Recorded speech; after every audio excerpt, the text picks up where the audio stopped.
Okay, and it looks like we are recording now. And look who I have with me. I have V, also known as Woollyfella on Instagram.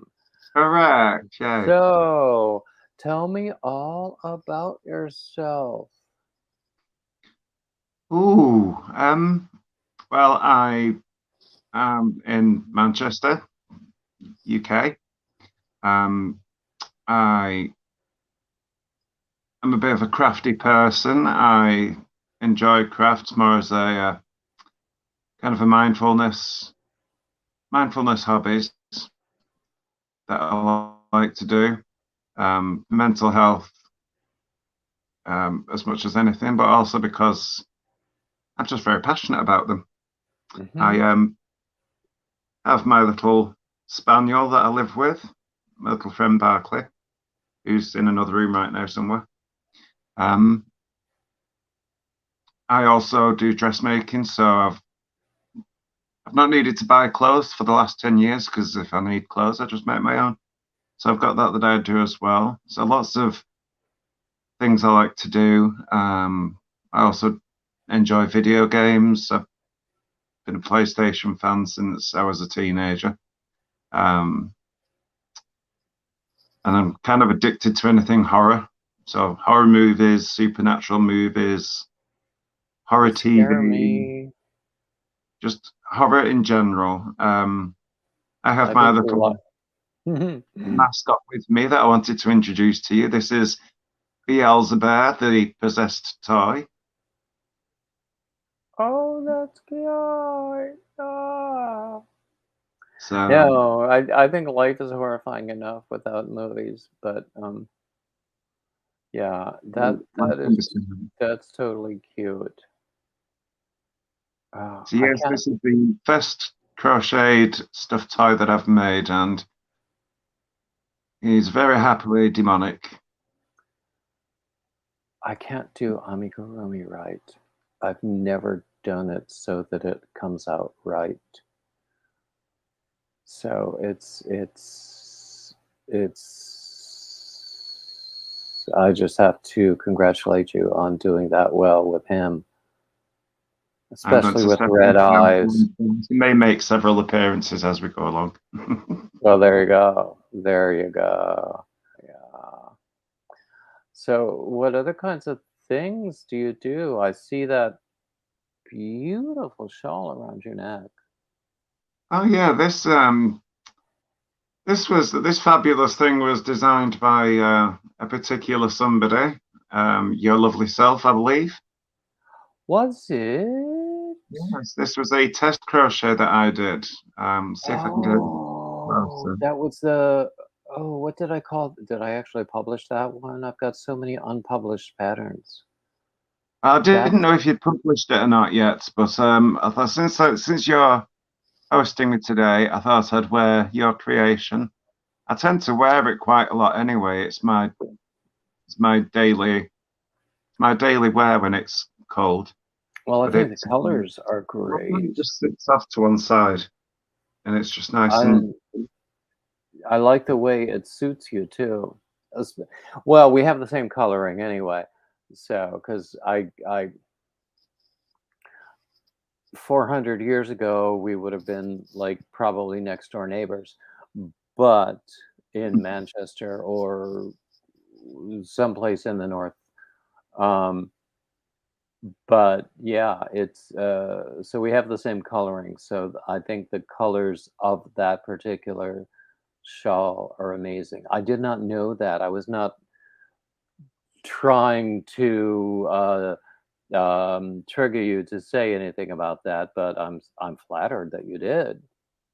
no, it's definitely worth saying. It's I wear this one the most. I do have a couple of others, but one of them's kind of a posh.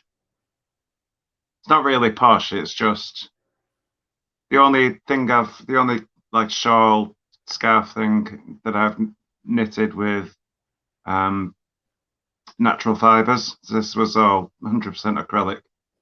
I try to go towards natural fibers now. I was very,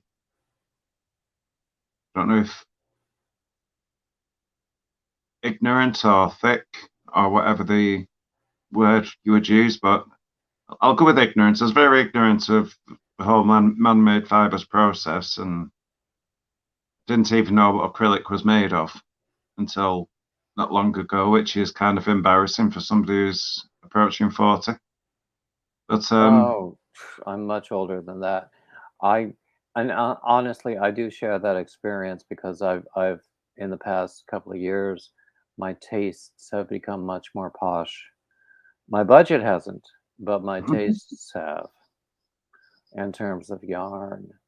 So I will start a shawl like that, and I'll only have one hank of a particular yarn to do it with. So it becomes a cowl instead. well, that's happened once or twice. Yes, this air quotes posh one was supposed to have been. I suppose it was supposed to have been made. I don't know what terminology you would use. I believe the English terminology tends to be different. I don't know why. I suppose England decides it has to be unique in its terminology, but I think you would call it worsted weight. It's kind of somewhere between double knit and Aran. I think that what we call worsted is very similar to what you would call Aran. Yeah, Is it? Yeah, kind yeah, of temporary. mm, yeah, something like that. Yeah. Yeah. Supposed to have been made out of something of that thickness, but I decided to make it out of, I suppose, sock yarn would be the nearest I can think. It's kind of not quite fingering weight, but not double knitting. Hmm. So, of course, it's supposed to have been a huge, big shawl thing, and now it more closely resembles a neckerchief, but it still serves its purpose. I'll show Yeah. you. I'll show it in a minute. Okay. Yeah. I started something like that with some beautiful, beautiful yarn from a fellow he's in Aberdeen. Paw Yarns, Daniel, if you know of him. Anyway, beautiful, beautiful yarn that I got from him, but it is a fingering weight, I think, or we would call it a 3 weight. Um, but because it is so lightweight, it just was taking forever, and I was never satisfied with the way it was coming out. So I put it aside, and now it's stuffed in a project bag somewhere. And I have so many of those whips in project bags that I've just set aside to complete at another date. Yeah. And Very familiar, I think. yeah, I've started mailing some of my unfinished objects, UFOs, out to people saying, finish it for me, do with it what you will. I don't care. Here it is. Do something with it, please. Yeah, exactly. Exactly. And I hope they will send me pictures. And I'm sure that when they do finish it, it will be lovely. But uh, Yeah, I've had a colourwork scarf that I've put in a project bag, and it's been hanging off of a doorknob for the last few months. But I have an excuse for that. It's because I was monogamously knitting on a jumper, which I'm excited to show because it's the first jumper I've made that's turned out right. oh, lovely. Is that the one you're wearing under the shawl? No, this is this really is not camera fit, only because it's just I made it purely as a keep me warm attempt.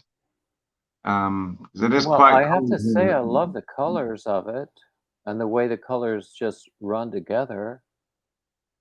Well, I'm not really a fan of orange, which considering the hair and the top, you wouldn't have Mm. thought. But I'm not so much a fan of orange, but I don't know. It was either this or some big Yeti fabric. I don't know what it was. So I just went with this, and it's yeah, it does the job. It keeps me cozy. I may add something to it because it is. It probably gets colder where you are. North Carolina, is it? North Carolina doesn't get as cold as, say, the Northeast, New England, or New York. You can usually depend upon North Carolina being 10 to 15 degrees Fahrenheit warmer than either of those places. It gets chilly here, but I think it probably gets chillier there. Oh, it's I'm not good with conversion. It doesn't compute up here. No, I guess in England trying to be unique, we do Celsius. Well, no, you know, us Americans, we're stubborn and won't convert. I think we share that sentiment. In Celsius, it's somewhere around, I believe, set to get towards 3 degrees. I think that's probably close to correct. 10 degrees Fahrenheit would be like 3 degrees Celsius. Yeah, so we're kind of at getting towards 3 degrees tonight. We've been battered by what have they named it? Storm Eunice? No, not Eustace. Eunice. Storm Eunice at the moment is battering us. She hates us for some reason. We've done something dreadful. So we've had lashings of really, really strong gale force winds, and temperatures have nosedived. So yeah, I may even load up with an extra layer when I get round to showing it to you, because it's a then it sounds kind like of you've got temperatures that will approach freezing, and that will, with the precipitation, it could get very icy in the middle of the night or very early morning. May get a bit frosty. I don't mind the cold, to be honest. It's easier to warm up with layers than it is to cool down if you're too hot. So I do prefer cold to warm. I should live in I don't know, somewhere cold in Canada. A name doesn't Everywhere come in to mind. Canada is cold, actually. Edmonton. Saves me doing it. I'm always talking too much as a rule. I tried recording my own podcast the other day, and how did that go? yeah, it was about half an hour in before I'd even started talking about anything wool related. So yeah, I deleted that one. I'm going to try again this weekend and So try you will be publishing a podcast soon, then? I will be soon. It's been on my to-do list just as kind of because there is the knitting community, the fibre community. But I don't see the fibre community as regional. I don't see it as there's the UK fibre community, and then there's the American fibre community, and then there's the Canadian fibre community, and then there's Australian. I don't see that. I think it's an international community. I would agree with you there. Yes. I just wanted to do something to kind of to put my little voice in there as well and be part of it. So that was. I think that your voice is valuable. I think everybody's voice is valuable. I mean, that's why I do this. I don't know how much value people find in what I say, but I get response. So I think that everybody has value, and I think that what you have to say is going to be valuable to people. I would encourage you to do that, and as you move forward, I would ask you to send me links, and I will promote them on my own channel. Well, you don't need to do that. Well, I will anyway. Okay. I know I don't need to. Well, it'd be nice to be part of it. I mean, it's I do watch a lot of podcasts myself. I tend to sit in my couch and do my knitting or my crochet, and have a podcast going on the TV on YouTube, and you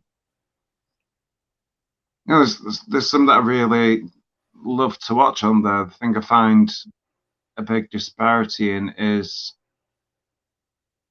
the kind of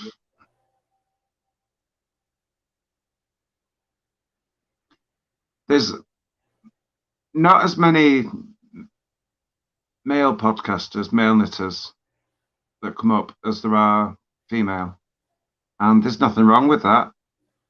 I mean, like you said, Honestly, all voices count, and you know, I watch the Grocery Girls, I watch Chevy Row, I watch We Share Needles podcast, I watch many, and I watch the Witch in It's podcast, Queer Beer. There's loads that I watch, and they all entertain, they all instruct, they're all informative and inclusive. Well, But that's nice to one see reason that I some do modern this voices out there. series. That's one reason I do this series is to help men who do yarn, to help promote them, and by exchange, you know, I hope that some of their public learns about me. I hope that some of my viewers learn about them, and the intention is that we both benefit. But you know, I think that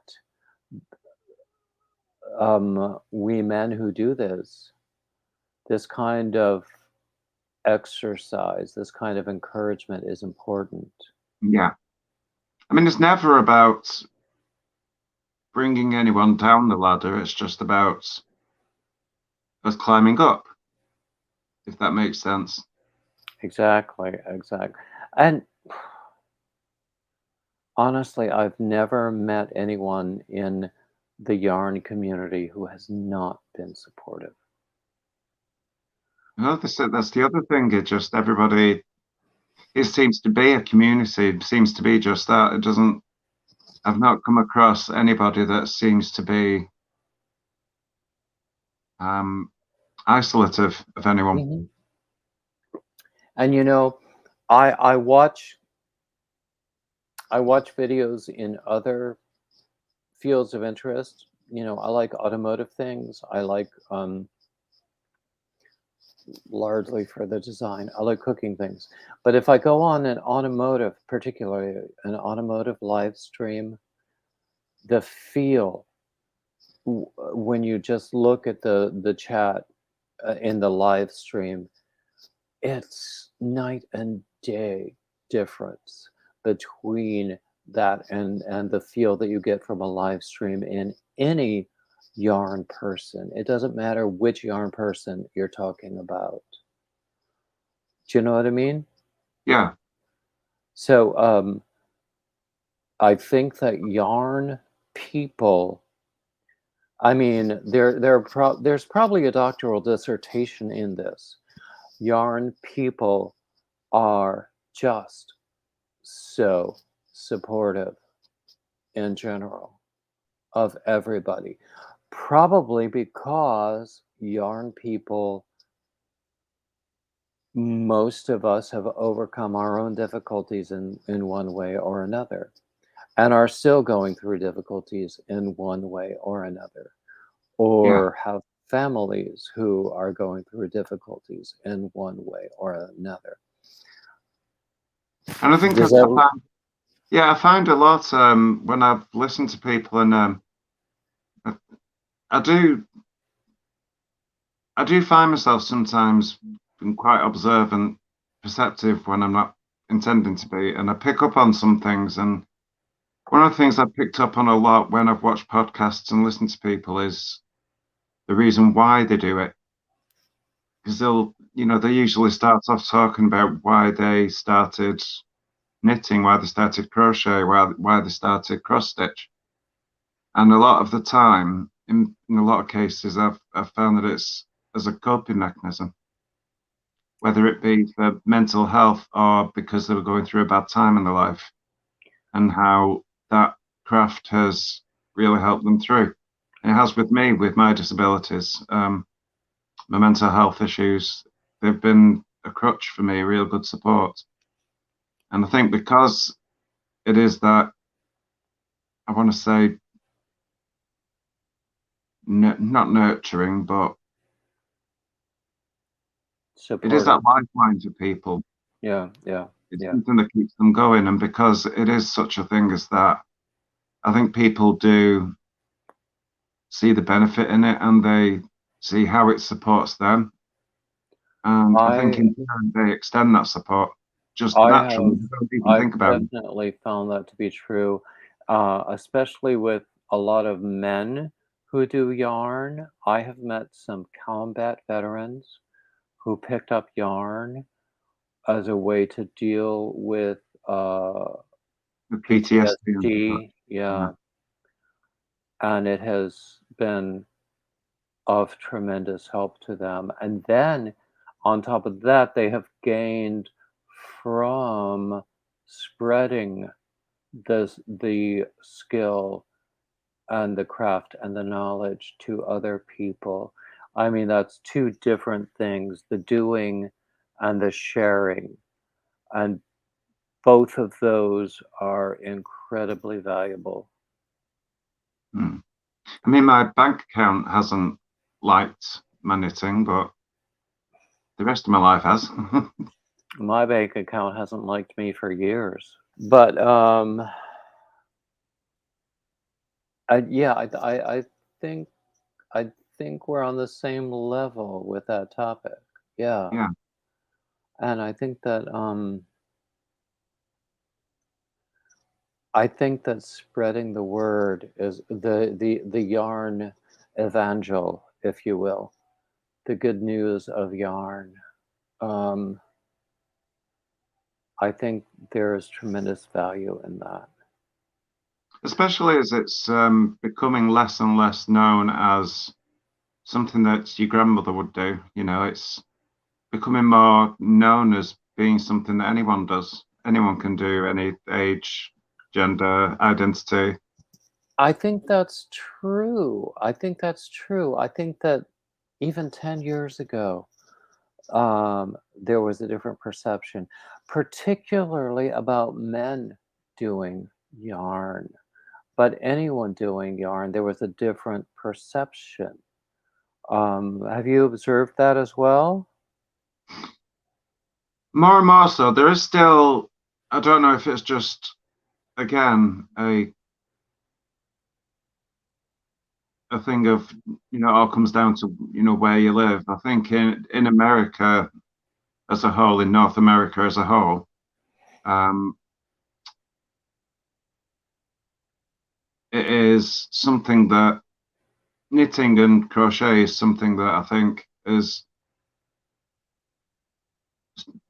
forms part of the national identity, if you will. It's something that it's something that's always been handed down, and you can see that in the number of independent yarn dyers that you have compared to what we have. You have independent yarn shops there, whereas predominantly everything we have is online. We don't have yarn shops as such anymore. It's all online. So it's much more of a presence in the Americas than it is over here. I think That could be because of the numbers, because look at the population of the US versus the UK. could be. There is a vast differential there. I think with 'Cause with I think that most American traditions come from the UK. And I think that includes knitting and crocheting.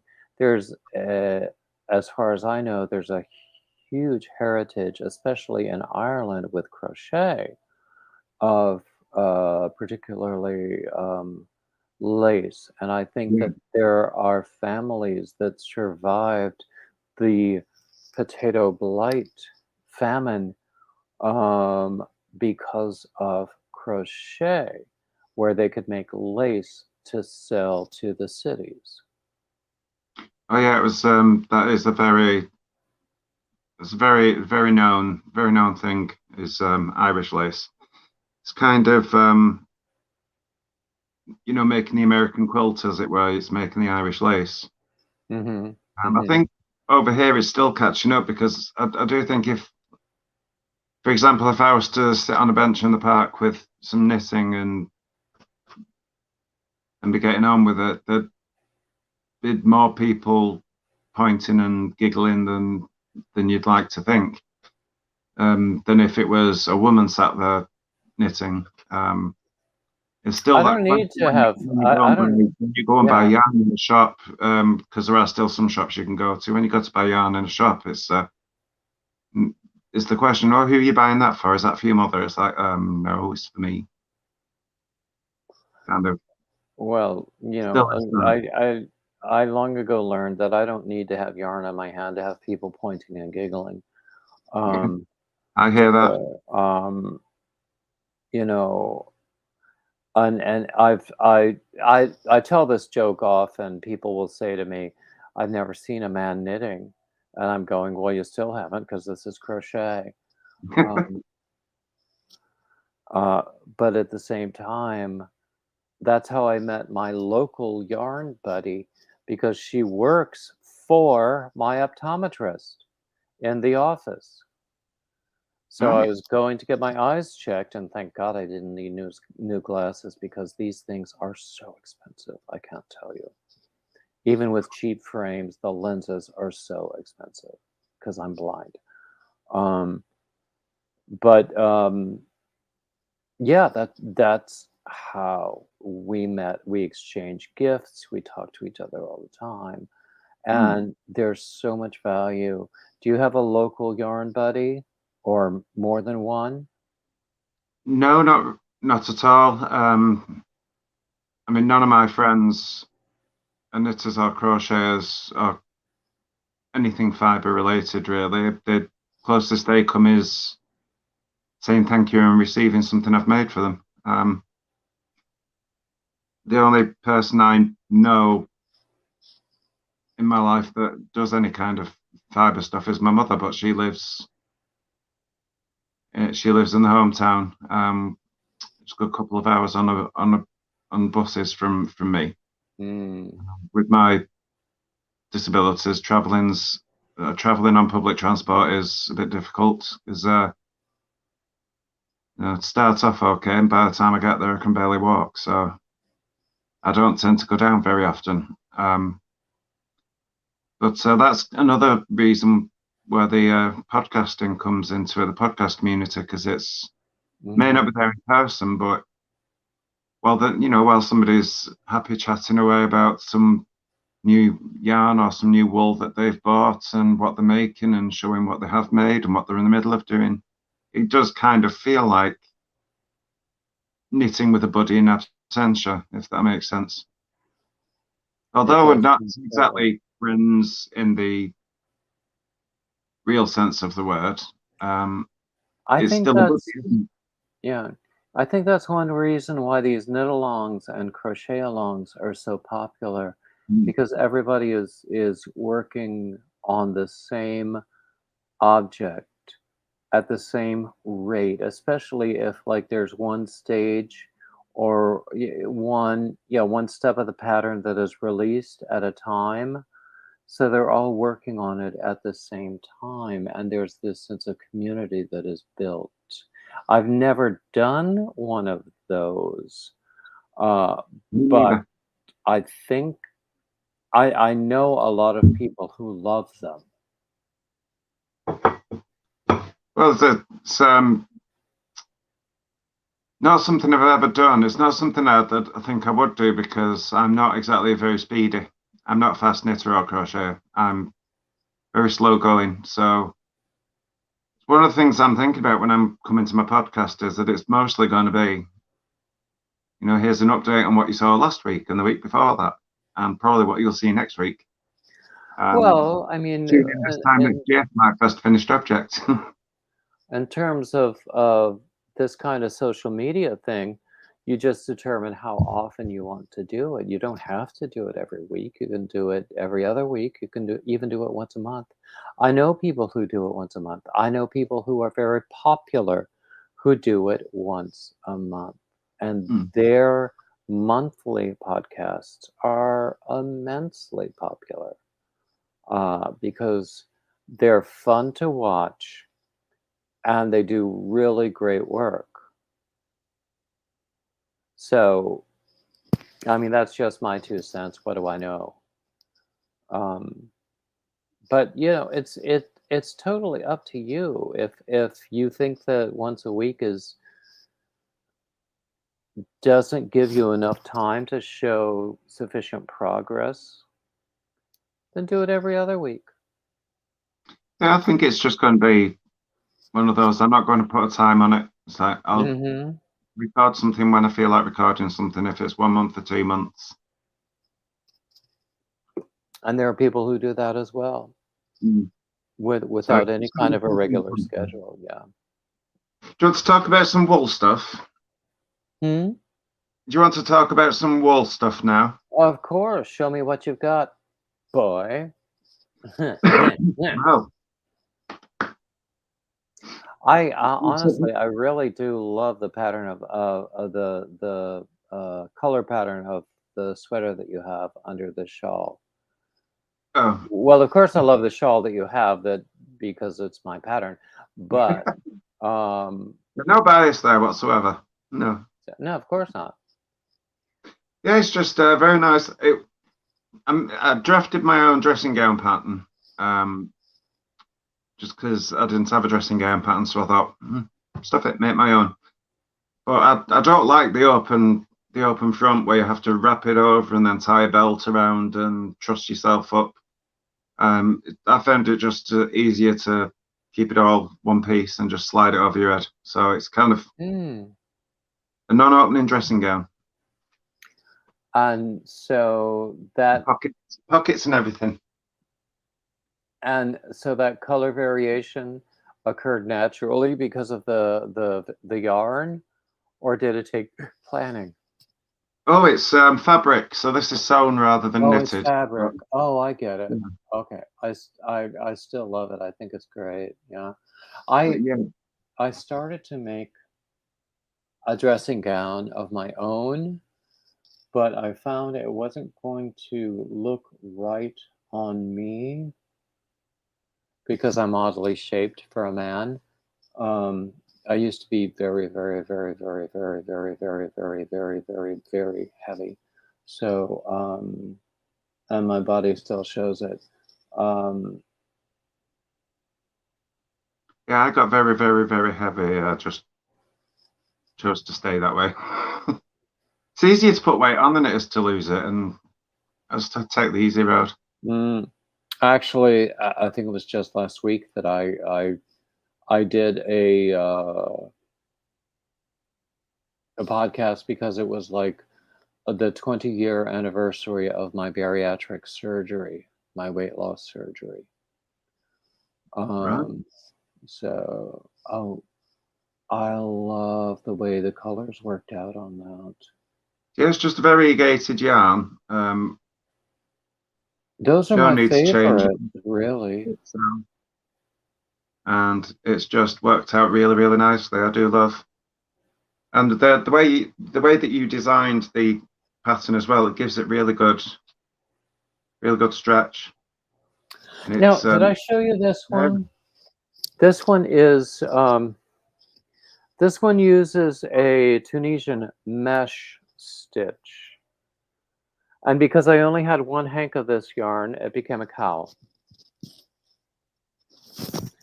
But I did a test sample of it using another yarn that I made with a full shawl size. It was a solid color, But it but makes me think of different colored red apples and green apples in there. I don't remember. I've probably lost the label for this yarn. It's a hand dyed yarn, but I think that it was like a apples were in the name of it. I love the colors. I It's love very the way cool. this works. But anyway, I will send you this pattern if you want to look at it. And this was done with one hank, which was about 200 meters.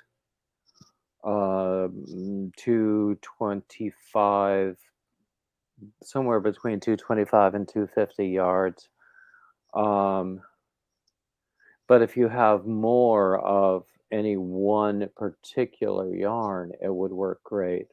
Or you could do manual color control and make it stripe, but I'm too lazy for that. Oh yeah, too many ends to eat it.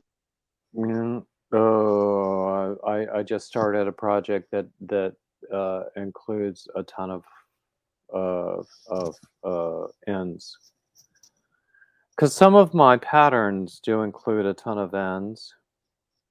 That's that's one reason why I don't publish them as often as I should, because it just takes so long to finish the samples. Because I'm so This, lazy when it comes to the ends. this one was Stephen West pattern. I thought I'll give Stephen West a go because he seems popular. Everybody loves his patterns. It's the Boneyard Shawl. Oh, Very this way. nice. I love the color. So I love purple. It's my favorite color. It's mostly stockinette with just the ridges of pearl going across. And this is super stretchy, and this is knitted rather than crocheted, so it just sits nicely. It's supposed to be bigger. You know, he likes super massive ones. Mm-hmm. It's So, just sits nicely around the neck, and it's very nice and stretchy. And when it sits right, it gives you that spine down the center. very nice. Yeah, that's very nice. I've met some guys, really huge, big, burly guys with huge, beefy hands who would work with these teeny tiny needles and this extremely lightweight yarn and make the most exquisite knit things. And I just could not imagine.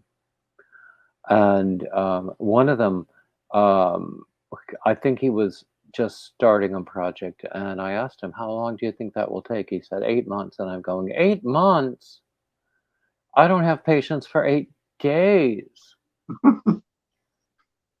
I'm So, definitely liking larger yarn than smaller yarn. It knits up a lot mhm. faster, but there's something about the smaller sizes of yarn once they're all done up. They just have a look about them. I think this was double knit, small double knit, Mhm. all acrylic. I was just using up what acrylic I had bought before I stopped buying it. Mhm. But it's nice and soft. There's nothing wrong with man-made fibers at all. I think from a price There are some perspective, perfectly wonderful soft touch acrylics out there. yeah, for On a the price other hand, perspective, there are some yarns that give acrylic a bad name. mm. Um, and I have met both of them. Um, You're I not keeping like, touch with the latter. I'm sorry? You're not keeping touch with the latter. I try not to. Mm. In fact, nowadays, I don't order anything online if I have not touched it in person. It's Um, definitely a solid plan. because I've gotten some things online that I just did not enjoy working with. There are some very nice soft touch, 100% acrylic yarns. And I think we probably have more of those over here than you do there. But um, I think there are some of them over there as well. I don't know what's available in your market. I don't know what your sources are. I don't know enough about it to really educate a guess. Hmm. I just I will usually chance something, so I will probably buy something and see if I like it, and then if I like it, I'll go back and order more, which doesn't always work in my favor because Hmm. sometimes I find, oh yeah, really like that, I'll go back and get some more, and then you can never find it again. It goes into the void.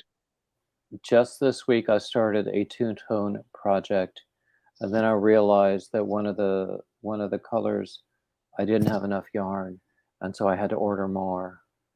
And when I went to the site where I had originally ordered it, that particular shade was on back order, so I'm going to have to wait. So once I run out of what I have, I'm going to have to wait. But that's okay, because I have other ideas going anyway. This is why we have multiple projects on the go, isn't it? Exactly. I have, gosh, I can't count how many things. People talk about, their Whip Mountains, Mount Whitmore, or the Whippalachians. But I talk about my finished object mountain, which I do have, most of which I keep because I want to take better photos than what I have already, and then publish the patterns as a collection at some point. But otherwise, The book.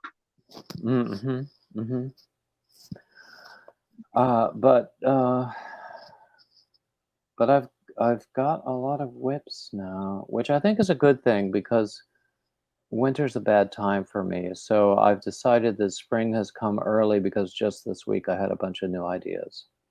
Cool. I'm very interested in new ideas.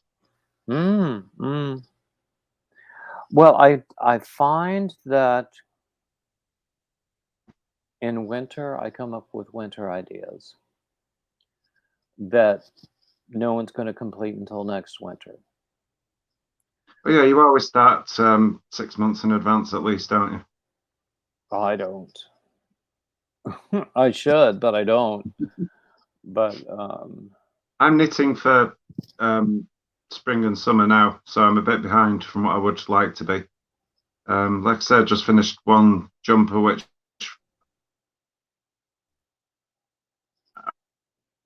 I was okay, I think you're freezing there for a second. supposed to. Okay, there you are. Yeah, I blame the so weather. do you Sorry, have, very windy and wet, and I blame that. yeah, not a problem. Do you have your own designs? I'm not that good really at this stage to draft my own designs. Crochet, I have more of a chance at designing a pattern. Because I started off knitting at first. My mother taught me to knit the basics, the basic knit and purl. But there was maybe a 7 or 8 year gap between that and learning to crochet, and I taught myself to crochet off YouTube. Couple of very, very, very good YouTubers. One channel is nostalgia.com. I've seen that one, yes. She's done a lot of very good patterns, and she's very easy to follow. She's very step-by-step methodical, which works with my brain. And other patterns I've picked up from one of my favorite ever YouTubers, Fiber Spider. I love him. He's been on this channel. He is wonderful. I do really enjoy Fiber Spider tutorials, and that's where I got my things done. I have learned a tremendous amount from him also, yes. In fact, this poncho that I made was one of his tutorials. In fact, while I'm talking about this poncho, I'll show it. Oh, please do. Because I'd like to wrap up a bit more anyway. I'll just throw all this on. Oh, that's my blanket, not my poncho. Here it is. Oh.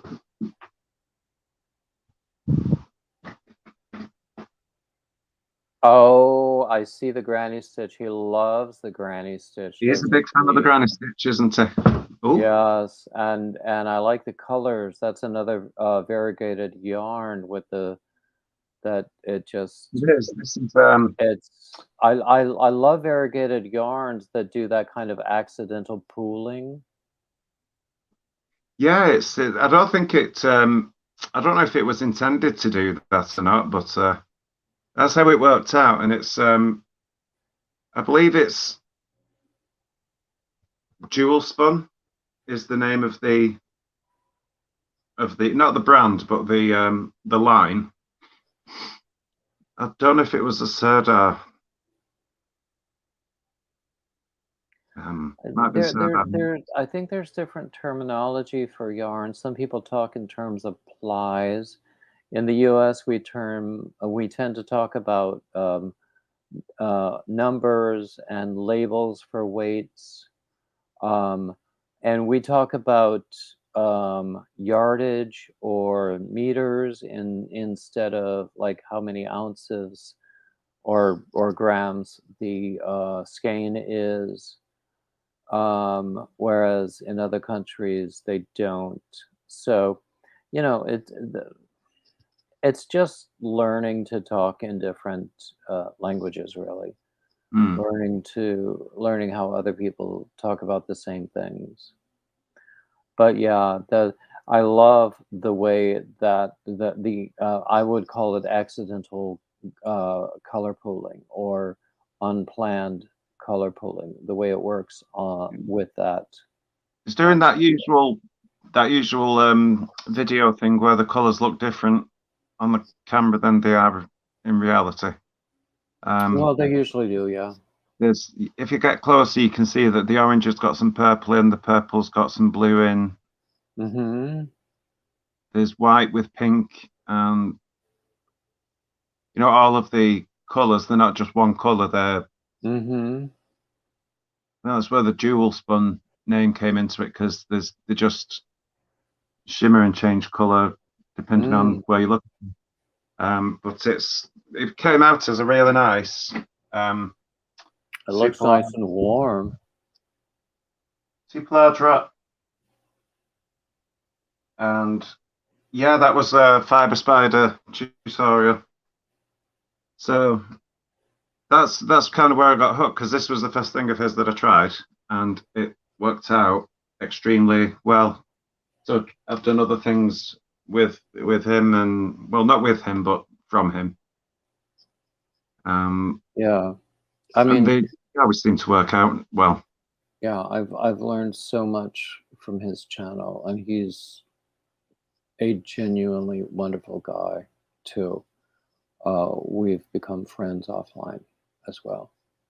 So, yeah, I cannot state my admiration for him enough. Any It's always other that was a fav- genuine pleasure just to watch him. yeah, any other favorite channels? Um, I think I tend to watch Chevirel quite a lot. I'm not I sure I don't, know that one. I don't know if I don't didn't know if you were familiar. She's Where is she based now?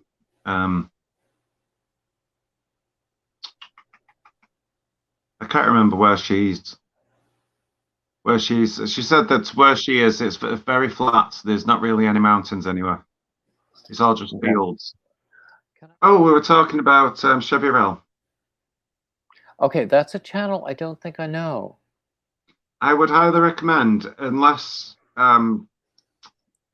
Is it all knitting, or is it knit and crochet, or is it? she's just very crafty. She knits, crochets, spins, sews, Hmm. DIY, but she doesn't YouTube DIY. She just talks about the occasional bit here and there. Oh, okay. She just does also. I believe she does ceramic stuff as well. So ceramic bed, she can make ceramic things. I think, but Do you do yeah, that as well? I don't know. But it's nice to hear her talk about stuff like that, and Mm-hmm. She's just so much fun to watch and listen to. Unless profanity bothers you, she does occasionally swear here and there. Doesn't bother me. And she's got her own catchphrase of, grab your drink. So she always has a drink on the go while she's while she's doing a channel. Even sometimes shows you what she's making and tells you what ingredients you need to make it yourself. So she's just very easygoing and very easy to watch. She doesn't give what anybody has to say about it. Unfollow if you don't like. That kind of thing. So thanks for coming by. Have a nice life. So then other Yarny channels you like, or other non-Yarny channels you like to follow? Other channels, goodness. Grocery Girls, I enjoy to watch. I have seen them. I like them. They're just fun to watch, and I like a good long podcast as well. They really do. They really do give you a session, don't they? I do like watching Drowning in Yarn. Oh, I had him on here. I think I did. I enjoy seeing what he does because he does a lot of jumpers, sweaters, which I don't think I'd really be able to do myself because they take me so long to do, but he seems to really crank them out, and it's really interesting seeing what he comes out with. But the poncho you have on could be so easily adapted to a sweater. In fact, Fiber Spider has a granny stitch pullover that you could do that would be easy for you. I did fancy giving that one a go. I did it once. I think I donated it. I sort of wish I still had it, but I donated it. I've got a bunch of stuff that I have donated, which is good because there's a need for it, especially in colder places. So yeah. I mean, that sort of thing would be great, and I like to think that my own sweater, jumper patterns and cardigan patterns are not that difficult. If you like, I will send you one. Just take a look at my Ravelry channel, or the one that I have on right now is one that I keep talking about. I just need to finish, just polish up the written pattern and send it out. So I'll send you this if you want to do it. I'll send you the pattern for this. Sorry? I'm always up for a test knit. It'd probably be a case of me using, man-made fibers, from a price perspective. But well, of course. I don't care what I don't care what yarn you use. I want to know, when I send a pattern out for testing, I want to know that you can understand what I'm saying. And you know that if I don't understand something, or if I think something's a bit unclear, you know from previous experience that I'm not afraid to tell you. Well, exactly. And I in corporate life, I was a business analyst. My job was to write documents, to translate business requirements so that the technical team understood what was needed. Yeah. And then technical documents so that the business people understood. So that is, it's always my aim to make things understandable to everybody. And so sometimes I do get people who tell me, okay, I don't understand this, or you could state this a little more clearly. And it does sting in the moment, but in the end, it's better. So I don't mind the momentary sting, usually. I always try to phrase it in the best way. It's like, this. I love. I do not recall anything you have ever said to me in terms of any pattern that was objectionable. I mean, I think you have stated realistic questions that other people would state. So I don't think that you've ever said anything that I would object to. So anyway, heck, I'll send you all my patterns if you want.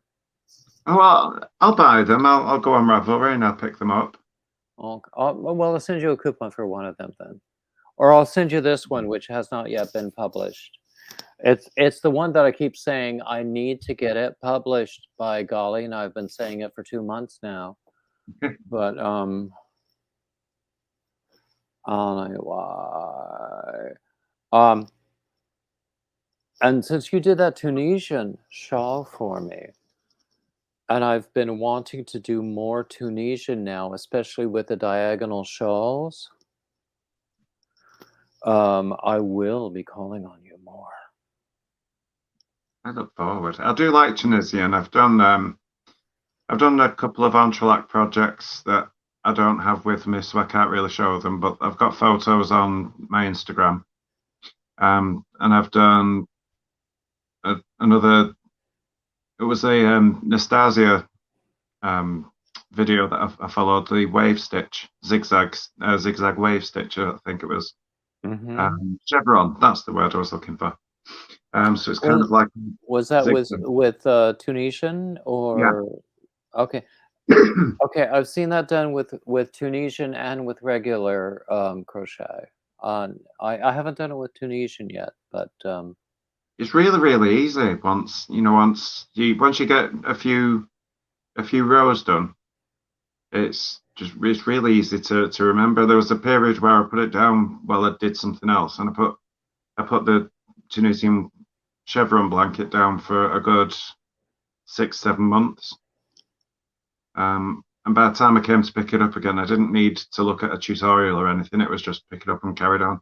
So it's once you know what you're doing, it's super easy, memorable. I think most patterns are like that. I think I'm going to send you my moss stitch shawl pattern as well, because I think you would like that. Anyway, it doesn't matter.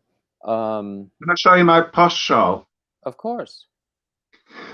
Excuse me. Oh, bless you.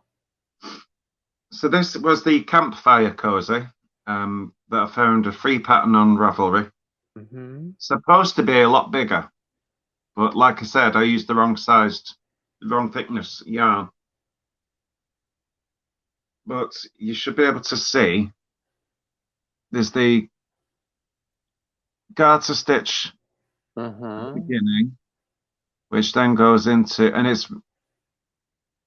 this lace. Yeah, that's one. Goes into this lace section here.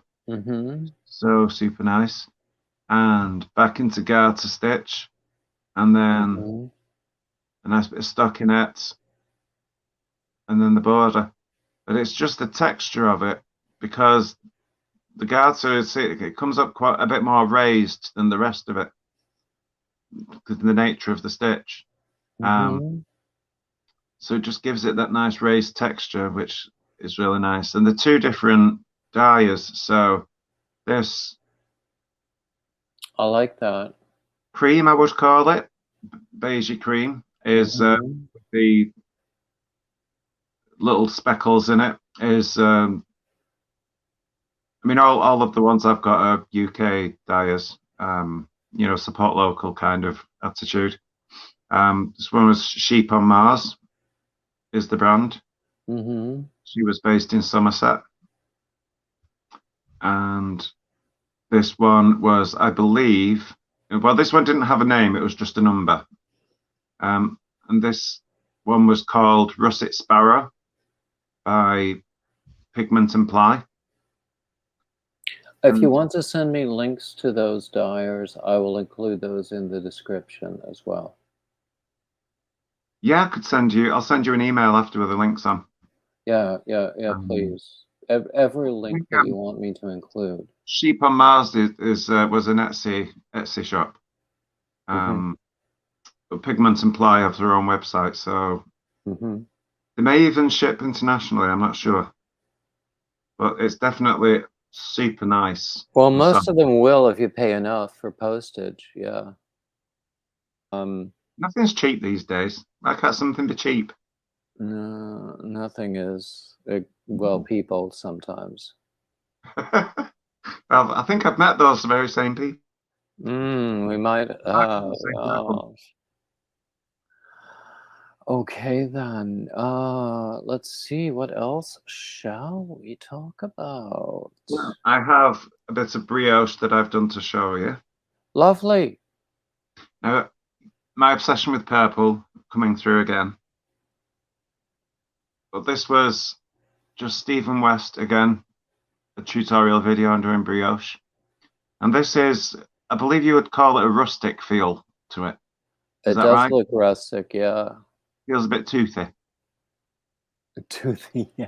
But, I like join. that, yeah. Actually, I've been working on something myself, which um,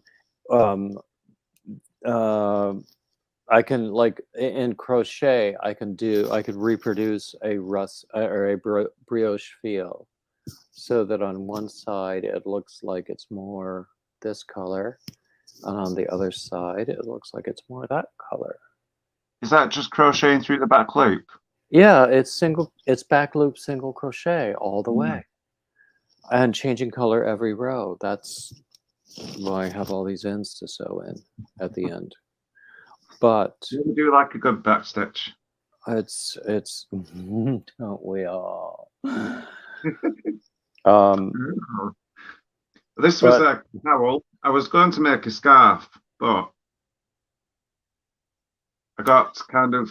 oh, that's cool. I like that. I actually made a cowl with this particular back loop brioche simulated brioche feel, and I think I've got that pattern on Ravelry. I don't have the actual sample at hand right now, but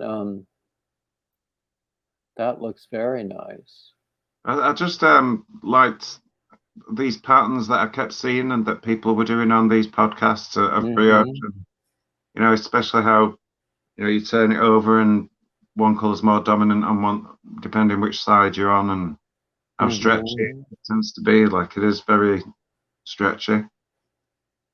So I just thought, I want to get into some of these brioche patterns, so I thought I'll give it a go, just doing a basic rectangle, as it were. Me and brioche are not particularly friends at the moment. Uh-oh. We've had a rocky start to our relationship, but I'm not going to give in. I shall persist. It's so pretty. Patience and perseverance made a bishop of his reverence. I like that. That came from Two Fat Ladies, actually. But yeah, Yeah, I was going it sounded very British. but yeah, I think I I do had like done that crochet, something. though. That was very pretty. Sorry, I do like that crochet. That the crochet brioche effect you've got brioche going. thing.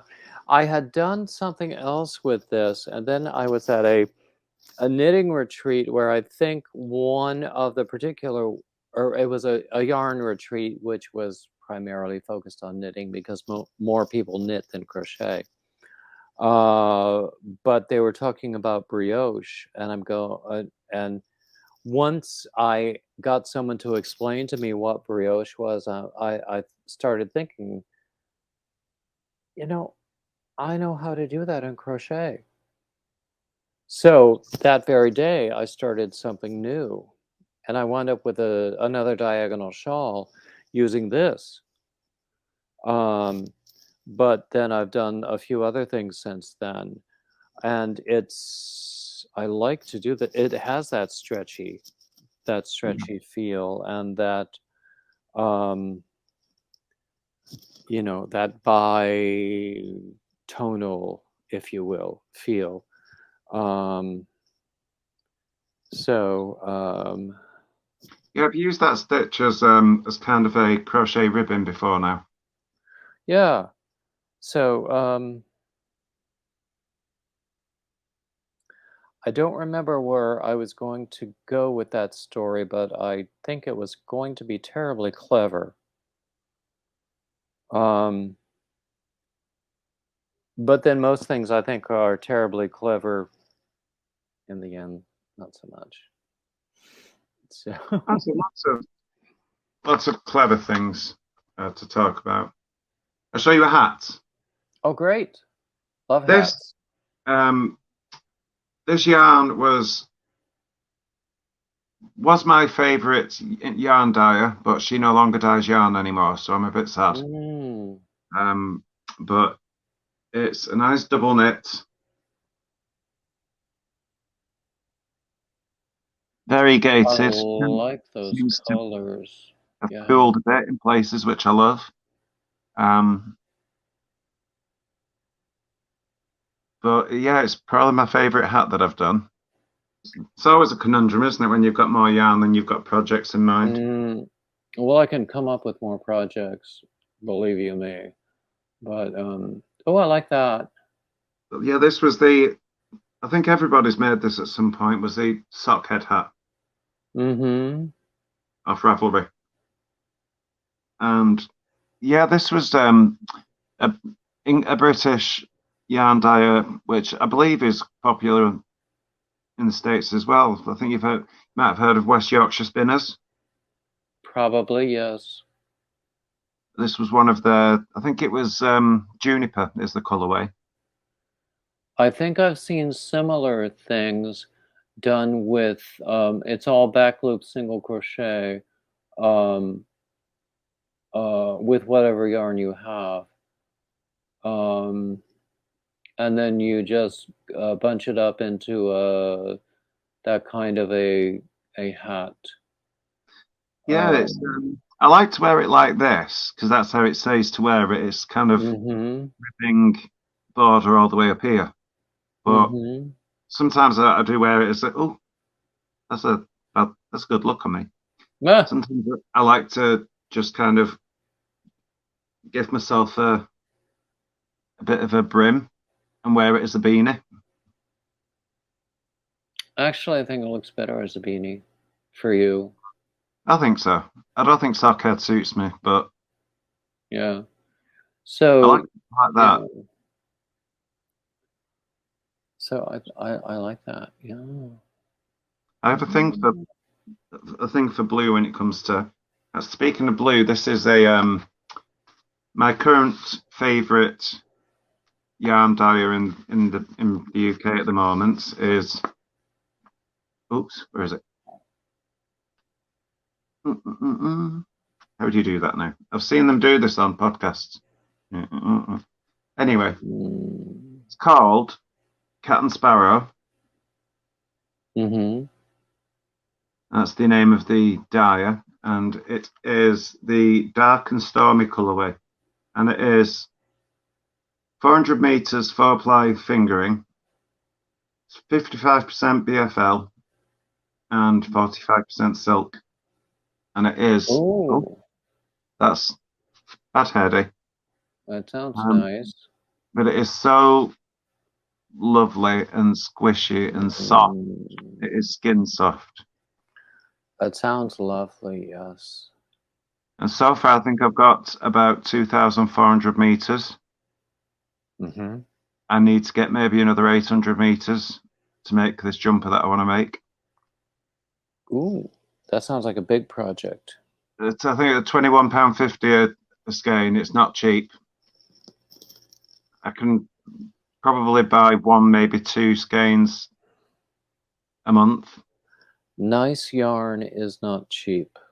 No, And but that you is do a pay very for what you sad get, don't you? fact. Yeah. But then it probably never was.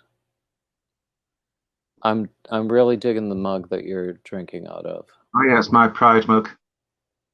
I don't do small mugs. This is my pint mug.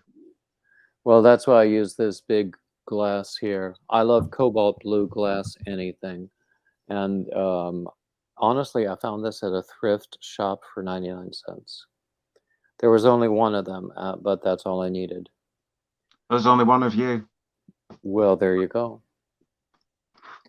I hope there's only one of me.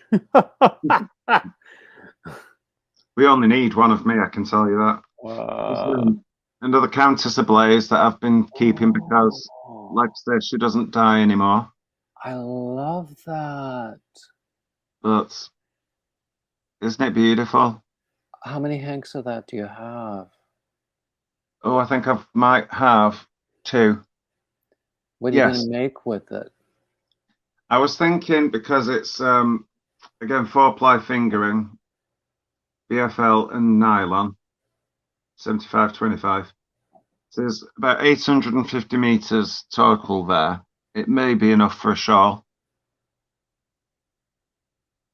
but it's very, very, very nice. I'm so gutted that she stopped doing I this. will She's so send freaking talented, you the pattern for my Tunisian mesh stitch shawl, isn't it because I beautiful? think it would be gorgeous in that yarn. And I've got I'm just one from each dye that I've found that I tend to like.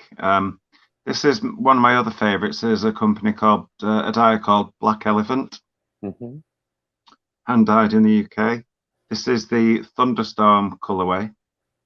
115 grams, 230 meters. It's 100% superwash merino.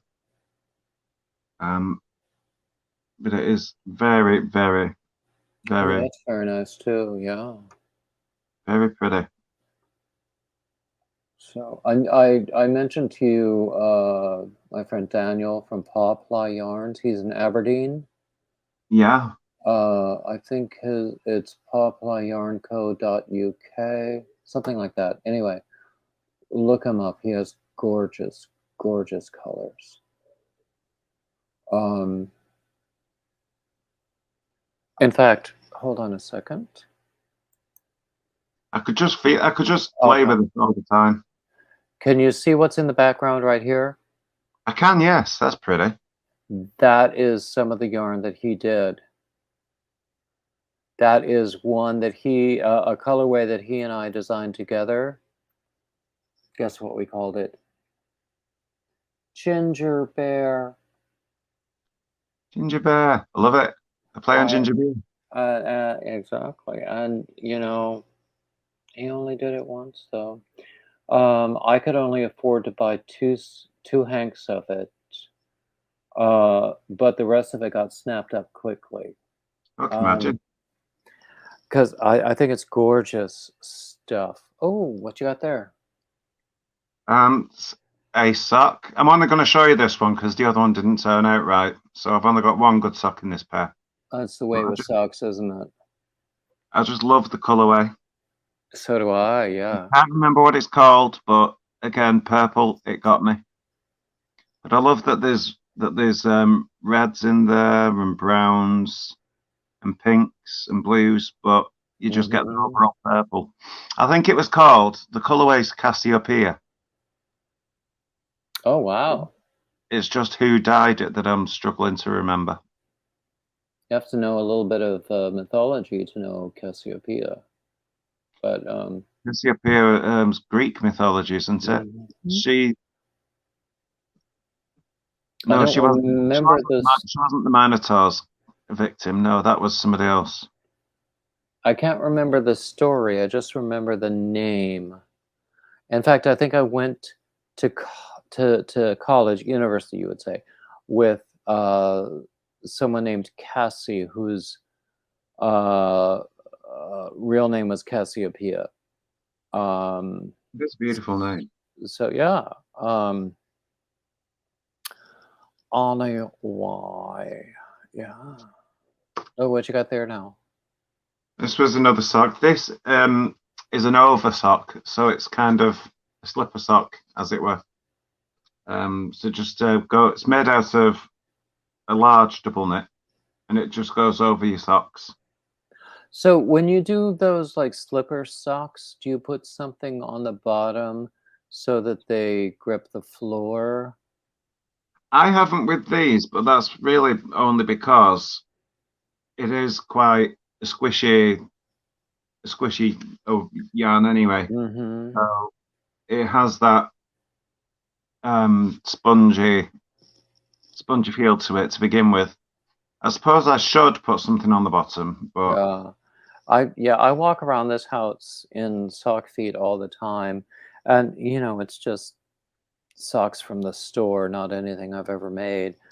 But if they don't have a grip on the bottom, sometimes I come close to doing myself a mischief on these hardwood floors. Uh, so I want to learn, if I do more socks in the future, I want to learn what to do to prevent that. I suppose you could get just some leatherette fabric and hand sew them on, or even just put studs on the bottom. Soft little round. Yeah. People have mentioned various options, but it hasn't been a problem yet. But I know there's the day will come when I'm going to fall and break my face. Well, don't do that. I'd like to put in a bid that you don't fall and break anything facial. Yeah, or anything anywhere. Or anything at all. Yeah. But yeah. This is a rug that I've started. Oh, hold it up closer. That's another variegated? It's another there's different ones. So this is 100% pure cotton. Not in that Waffle crazy stitch. about cotton. I'm not myself. That's why it's going to be a rug rather than a blanket, because it's quite thick. I can see how it would work really well for a rug, particularly like a bath mat, something in the bathroom. Along those. Yeah. That style, yeah. But it's no, there's different colours, and what I've been doing is 2 rounds, should I say, crochet waffle stitch, 2 rounds for each colour.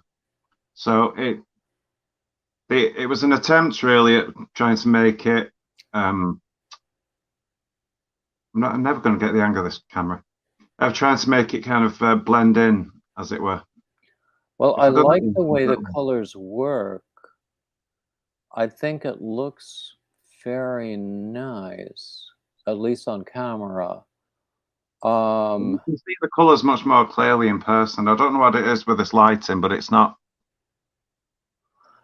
Yeah, even if it looks good to you right now in person or on your own screen, you can't predict how it's going to look on the other person's screen.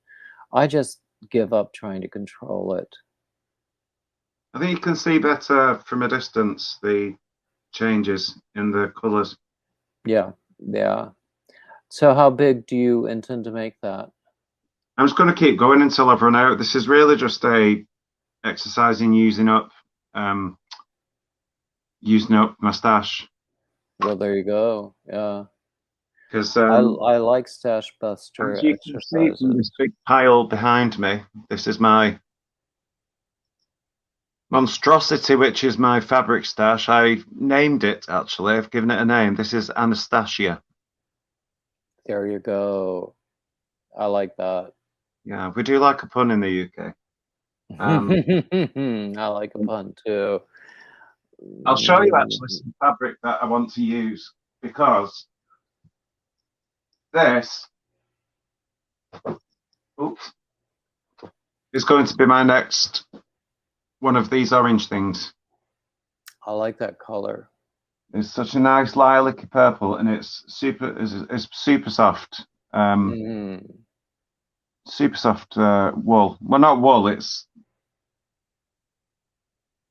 I suppose you'd expect to find it in toweling, so it'd make a nice bathrobe. It's just so squishy and soft and nice. I would not stop you. Here for a while. I would not stop you from making one of those for me and sending it to me. Well, I don't know if we've got enough for two, but I may not keep it, you know. There we go. Because I do also have, which nobody is getting this. This is mine. This is 100% mine. It is, if I can open it. There we go. Paw prints. I like that. And again, this is microfiber, super soft baby fur. That's very nice. I like it. And because it's not a directional pattern, it doesn't matter which way I cut it. Mm-hmm. So I should be able to get, I think I've got enough here to make another dressing gown onesie thing. I wish you could feel things through camera. It's not quite working, is it? No. Oh well, darn. But it's so skin soft. But yeah, it just had me at paw prints. I think, you know, if you were to... Oh, paw prints, that would get me too. You can imagine that. Oh, gosh. It's just like I've been walked over by a herd of puppies. What could be better? I know, right? Do they have any more of that fabric? I don't think so. It was in the remnants bin. Oh, no. But if I come across any more of it, I shall certainly be sure to pick you some up. How much would you need meterage to make yourself something? Let's just say I'm the same size you are and make me something. Well, if I can find more of this, I'll make two. We can be twinsies. There you go. I mean, we've got the coloring, we've got the hair, except I have less of it nowadays. But well, see, people like to take the mick out of ginger hair, but I just say if somebody starts to take the piss, I just take the mick. Well, those phrases don't have the same meaning over here, but I know what you mean. But, I would just basically say to them, have you ever seen a ginger snap? Because you're about to if you carry on. There you go. There you go. I'll show you another fiber spider inspiration. Of course. A waffle stitch blanket. It's the same fabric that I made my poncho out of. But what I like about it is, by using a different stitch, the colours came together in an entirely different way. I did a waffle stitch blanket inspired by fiber spider that was double stranded with a bunch of scrap yarn. And his particular recommendation was when you're using scrap yarn, especially if it's different weights and consistencies, to have one strand that is consistent all the way through. And by golly, that thing keeps me warm at night to this day. It's so good. I love that. I just love this. I love the way the colors worked out with that.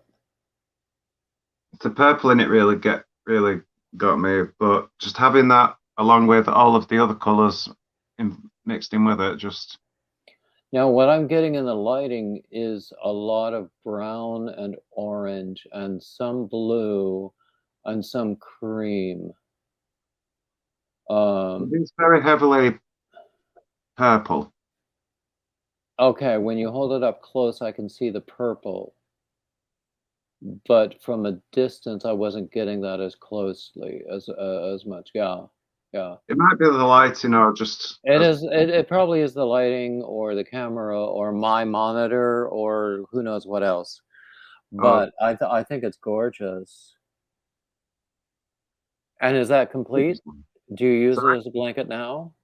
I do use it as a blanket. Sometimes I just wrap it around myself and have it as just a... Nice. The one that I made is just perfect because I sleep alone, and it's just perfect for someone who sleeps alone. Sometimes I just wrap it round and it's like a shawl. Mm-hmm. So it's just nice to warm up with. Mm-hmm. Or sometimes it's just a lap blanket. You know, if I've got a jumper on and I'm nice and warm, and it's just my legs that need warming up. So it just goes over me and keep it there. I But, think I consider I this a like set. that. My And blanket and my poncho is a set. I can see how it works with the sweater that you're wearing, or the poncho rather that you're wearing. You said it's the same yarn? Yeah, same yarn, same colorway. I just had Yeah. I had way too much left over after making the poncho, so I made a nice blanket out of the rest. Well, there you Whereas I wish I'd saved it and made a jumper out of it now. Yeah, and if I want nice stuff, I can make it. Like well,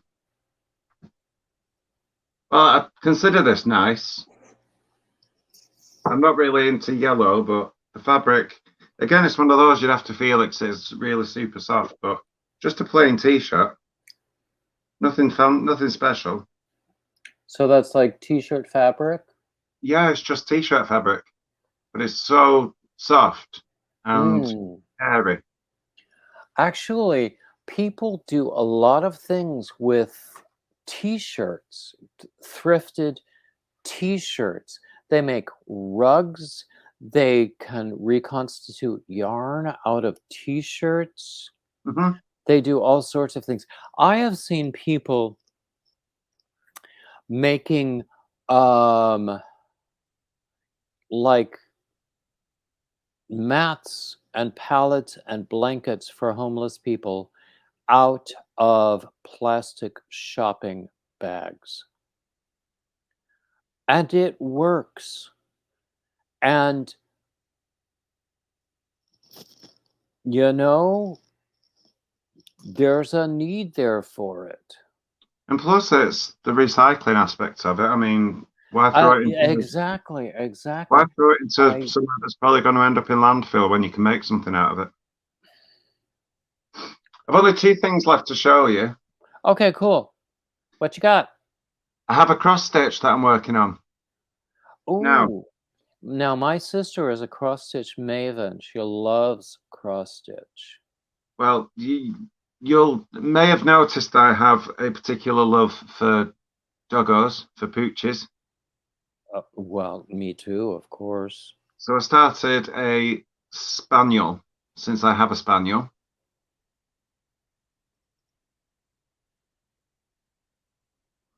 Hold it up closer a little bit. As you can see his nose there. Oh, now I can see it, yes. And his eyes. And that's where his nose goes down there. Oh, that's gorgeous. So I've not finished yet, obviously. Is that somebody else's pattern? It is. It's one of those kits that you can buy. Okay. Now, I would not ask you normally to do this.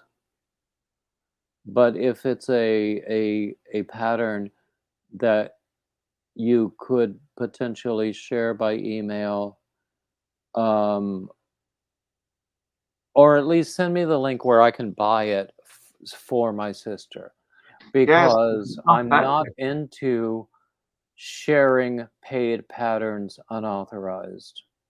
No. Because I have my own paid patterns, and Daddy needs pattern salespeople. Plug it. But oh yeah, that is gorgeous, and I think my sister would love it. I've got a lot of send me the link to that, and I will buy it for my sister. Yeah, I'll send you the Etsy link for it. And actually, I'll share that Etsy link as well in the description.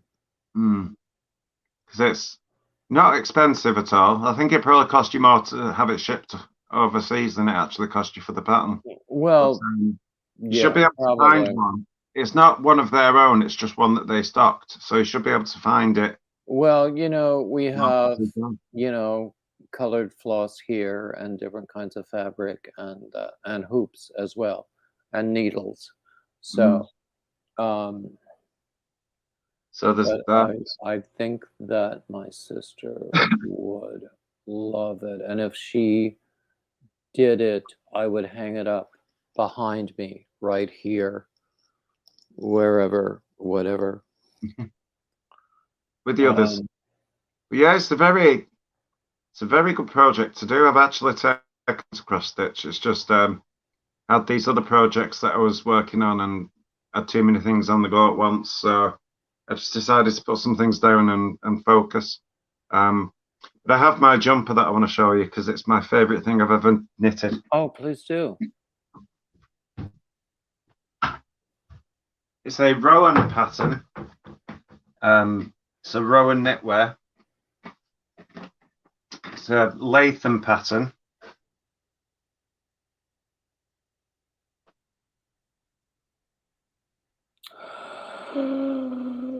I love that. Hold on a second.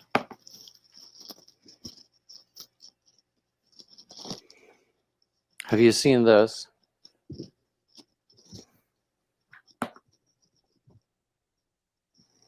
That's beautiful. This is, I think it's a similar yarn. This is Lion Brand Fisherman's Wool. With cables and stuff in crochet. I love this sweater. You could not pay me enough to part with this sweater. And usually when I complete a sweater that is for me, that's what I'll say. You could not pay me enough to part with it. But what is the yarn you've got there? It's a brand called Mariners. Mm-hmm. And it's an Aran weight templi, Mm-hmm. I think. Tweed. So it's an Aran tweed. It's mostly, so that makes it similar to the Lion Brand Fisherman's Wool. yeah, I would expect so. Yeah, it's mostly stockinette stitch up to about here, and then it's Mm-hmm. garter stitch. Mm-hmm. And it's the same all the way up the center there with this cabling. Mm-hmm. And it's the same on the back as well. So it's front and back is the same. Mm-hmm. But the sleeve kind of matches as well, so you can see if I get it a bit closer. I like that sort of raglan effect for the sleeves. Yeah. Yeah, it's a raglan sleeves. First raglan sleeve I've ever done. So, yeah, I see there's an Instagram channel, Men Yarns for Men, something like that. Yeah, I follow that one. Where they have all these amazing knit patterns, and I keep going, I have to do that in crochet. I have to reproduce that in crochet. Like, And that's one of my whips that I haven't completed yet, is one of those patterns that I reproduced in crochet. That I think is brilliant. I just need to sew it together, really, basically. And then do a little bit of finishing on top of that. But that's I love doing that. What does that say? Oh, you have your own tag there.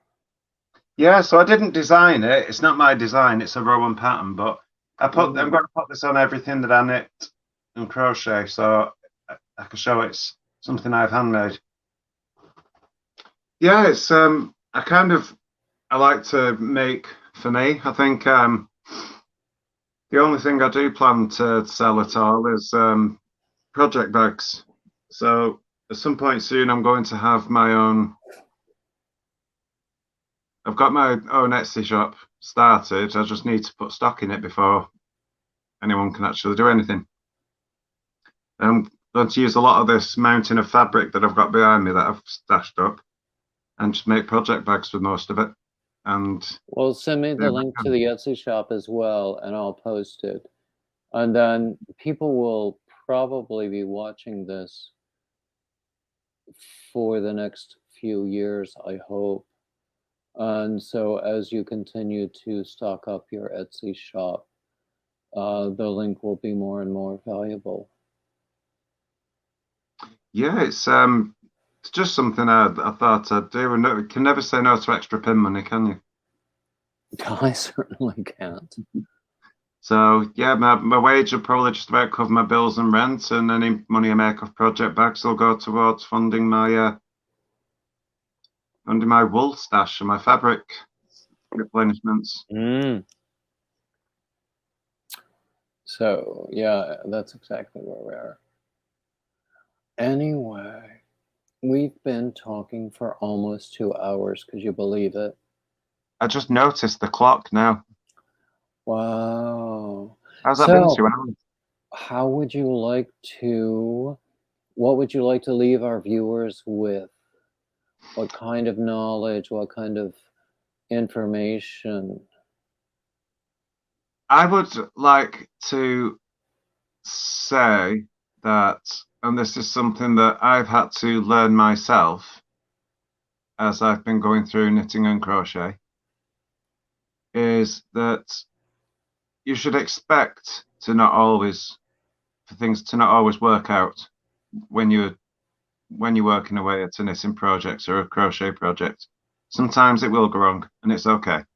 It's not anything that's gone wrong. It's just an opportunity to learn from. So don't be disheartened by things when they don't quite work out, because you can just try again.